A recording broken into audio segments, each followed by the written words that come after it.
আজকে ভিডিওটি খুবই আকর্ষণীয় হতে চলেছে। সারাদিনে কিছু বিশেষ মোমেন্টগুলো তোমাদের কাছে শেয়ার করলাম। চলো। গুড ইভিনিং বন্ধুরা, সবাই কেমন আছো? আশা করি ভালো আছো। ভালো থাকো এই কামনা করি। সকালবেলা উঠে আশেপাশে কাজ কমপ্লিট করে নিয়ে ওইদিকে আমার যা দেখো কাপড় কাচ্ছে, আর এইদিকে আমি ঘরটা ভালোভাবে মুছে নিচ্ছি। আর তারপরে মোছার পর ঘরটা তো বিছানা এলোমেলো, সবগুলো কাচাকুচি হচ্ছে। তারপর আমি ছুটে চলে গেলাম দোকানে। দোকান থেকে একটা বেড কভার নিয়ে চলে আসলাম। যেহেতু আমার শাড়ির দোকান তোমরা সবাই জানো, বোম্বাই মিলস। এই বেড কভারটা পূজাতে নতুন এসেছে, কিন্তু এর কাপড়টা খুবই সুন্দর। আমি বিক্রি করছি 950 টাকা। এর সঙ্গে 3টে বালিশের কভার সেট আছে এবং বিছনার চাদর। এর দেখতে যতটা সুন্দর লাগছে এবং কাপড়টাও ততটাই আরও বেশি সুন্দর। যাই হোক, আমি এখন বিছানার চাদরটা বিছিয়ে নিয়ে আর বিছানাটা কমপ্লিট করি। তোমরা আমার সঙ্গে থাকো। অ্যাকচুয়ালি সত্য কথা বলতে কি, সকালবেলা উঠে আমি যদি বিছানাটা না গুছাই, মনে হয় সারাদিন যতই কাজ করি না কেন আমার কোনো কাজ গোছানো হয়নি। তাই জন্য আজকে মানে ঘরটা মোছামাছি করার পর প্রথমে আমি বিছানা ঠিক করতে আসলাম।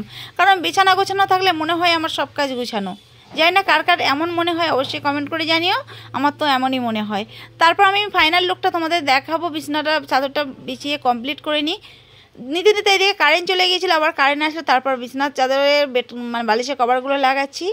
লাগানো হয়ে গেলে আজকে তোমাদের ফাইনাল লুকটা দেখাবো যে কত সুন্দর। মানে বিছানার চাদরটা কালারটা যতটা সুন্দর, তার থেকেও মানে কাপড়টা আরও বেশি সুন্দর ছিল। এক কথায় অসাধারণ। অ্যাকচুয়ালি দোকানে নতুন কিছু আসলে আমার খুবই মন চাই যে একটা নিয়ে আমি ইউজ করে দেখি কেমন, তারপর আমি বিক্রি করব।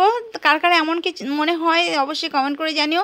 আর সেটা ড্রেস হোক আর বিছানার চাদর হোক, যাই হোক, স্পেশাল কিছু হলেই তো কোনো কথা নেই, একটা নিয়ে নিই। যাই হোক, ফাইনাল লুকটা দেখো কেমন লাগছে। বেড কভারটা তোমাদের কেমন লাগলো অবশ্যই কমেন্ট করে জানিও। আর শুধু তো সকাল থেকে কাজই করে যাচ্ছি, আশেপাশে কাজ কমপ্লিট করে এদিকে ঘর মোছার থেকে সব কিছু করে নিলাম। খিদে তো খুব জোর পেয়েছে। এইদিকে আমি তাই জন্য চলে আসলাম কিচেনের মধ্যে। এসে একটা ডিম ভেজে নিলাম, যেহেতু ভাত ছিল রাত্রে, সেই ভাতের সঙ্গে ডিম ভাজা খাবো। এখন কিছু করার মতো টাইম তো পাইনি সকালে, ওই জন্য রাত্রে ভাতের সঙ্গে ডিম ভাজা দিয়ে ভাতটা খেয়ে নেবো। আর এইদিকে মেয়ের স্কুল টাইম হয়ে গেল। এইদিকে মেয়ের জন্য টিফিনের জন্য পাস্তা তৈরি করছি। প্রথমে পাস্তাটা সিদ্ধ করে নেওয়ার পরে একটা কড়াই বসিয়ে তাতে পেঁয়াজ কুচি আর কাঁচা লঙ্কা কুচি দিয়ে ভালোভাবে নাড়াচাড়া করে পেঁয়াজটা যখন লাল লাল হয়ে যাবে তখন তাতে একটা ডিম ভেঙে দেবো। অ্যাকচুয়ালি আমি খুবই তেল কম দিয়েছি, কারণ টিফিনে যে একটু তেল বেশি হয়ে গেলে কোনো খাবারে আমার বেবি খায় না, সেটা ফেরত নিয়ে আসে, বলে আমার তেল জাতীয় কিছু ভালো লাগে না। সেই কারণে আমি খুবই কম তেল দিয়ে ডিমটা লাল লাল হয়ে গেলে তার মধ্যে পাস্তাগুলো দিয়ে দিয়েছি। তাতে একটু টমেটো সস দিয়ে দিয়েছিলাম আর একটু দিয়েছিলাম চাট মশলা দিয়ে নাড়াচাড়া করে নিয়ে আজকে টিফিনটা এভাবে কমপ্লিট করে বেবির টিফিনে ভরে দেব।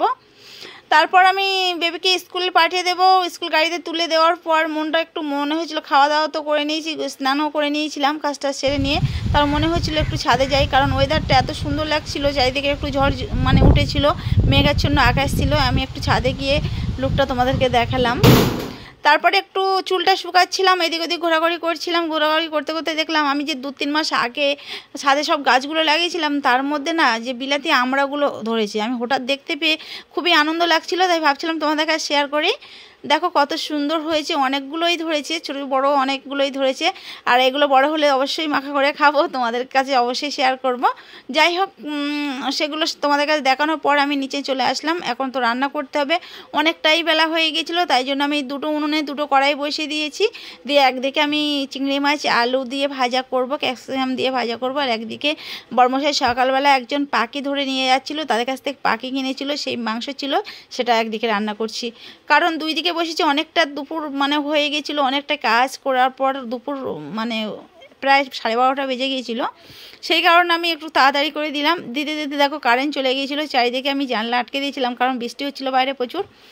আজকে তোমাদের কাছে একটা সত্য কথা শেয়ার করছি। কদিন আগে কিছু মেয়ে ভিডিও বানাচ্ছিল, যত শাড়ি পরি না কেন, যত চুড়িদার পরি না কেন, শান্তি কিন্তু নাইটি দেয়। ঠিক তেমনই যত ডিজিটাল কড়াইয়ে রান্না করি, যত স্টিলের কড়াইয়ে রান্না করি, শান্তি কিন্তু এই পুরনো কড়াইয়ে। যাই হোক, তোমাদের সাথে কথা বলতে বলতে আমার রান্না কমপ্লিট হয়ে গেছে। এখন আমরা খেতে যাব। তোমরা আমার ভিডিওতে একটা লাইক করে দাও। পরে ভিডিওতে আবার দেখা হবে। বাই, ভালো থেকো সবাই।